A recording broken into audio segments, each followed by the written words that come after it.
চাচা কি কি কাজ করছেন? বিছনে চারা উঠাচ্ছেন নাকি?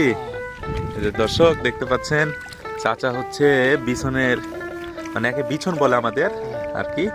তো চারা উঠানো হচ্ছে, ধানের চারা জমিতে লাগান লাগবে নাকি? আচ্ছা আচ্ছা, এই চারা হচ্ছে কতদিন লাগে, সময় লাগে বড় হতে? 1 মাসের থেকে 35 দিনের মধ্যে উঠে যাবে চারা। 1 মাস থেকে 35 দিনের মধ্যে উঠে যায়। লাগাই লাগবে আবার 200 নিয়ে যায়। আচ্ছা আচ্ছা, তো 1 মাস থেকে 35 দিনের মধ্যে চারা বড় হয়ে যায়, লাগানো উপযোগী হয়ে যায় ধানের চারা। হ্যাঁ। আচ্ছা, এই ওষুধপত্র কি দেওয়া লাগে? এই পাউডার এন্টারফল পাউডার টাটা তারপরে তারপরে গুড়ি গাটুক পাউডার তরল ওষুধ দিলে ভালো হয়। আচ্ছা আচ্ছা, আর হচ্ছে সার দিতে হয়? হ্যাঁ, সার দিতে হয়। কি সার?